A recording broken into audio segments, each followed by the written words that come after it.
Normal structure అయితే మీకు ఆటోమేటిక్గా ప్యానల్స్ కింద కుంగిపోతాయి అని చెప్తానున్నాను. సేమ్ యాజ్ యూజువల్ అలాంటిది ఈరోజు నాకు ఎదురైంది.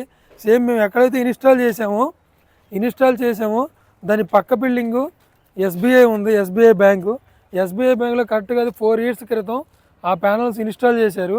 ఇన్స్టాల్ చేస్తే మీరు చూడొచ్చు, మీరు దగ్గరగా చూడొచ్చు. వాటిని కింద ప్యానల్స్ అయితే పెట్టారు, కానీ కింద నార్మల్ స్ట్రక్చరు అంటే ఇక్కడ ఎక్కడైతే జిఐ పైపులు దొరికితే అది తీసుకుని వెల్డింగ్ చేసి నార్మల్ పెయింట్ వేసి వెళ్ళిపోయారు. 4 yearsకి మీరు చూడొచ్చు అక్కడ మొత్తం అన్నీ కింద స్ట్రక్చరు బెండ్ అయిపోయి ఒకటి కింద ఇంకా ఇంకొక గాలి వస్తే పడిపోయే స్టేజ్కి వచ్చింది.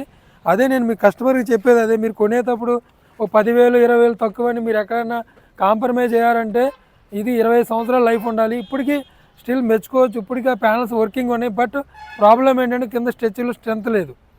నేను వాళ్ళని వెళ్ళి అడిగితే ఏమన్నారంటే అది యూజ్ చేయట్లేదు సార్, ఎందుకంటే అది ఎప్పుడైనా పడిపోయే స్టేజ్లో ఉందన్నారు.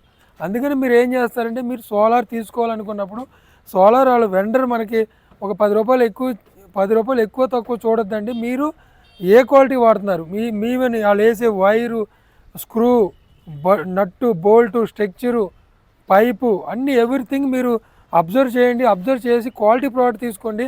ఎందుకంటే ఇది అత్తమానం మార్చేది కాదు. 20 సంవత్సరాలు మీకు కంటిన్యూ పవర్ ఇవ్వాలంటే మీరు అన్నిటికన్నా క్వాలిటీ గురించి ఒక 10 రూపాయలు ఎక్కువ ఖర్చు పెట్టాల్సి ఉంటుంది. Thank you. నేను భానుప్రకాష్. Thank you.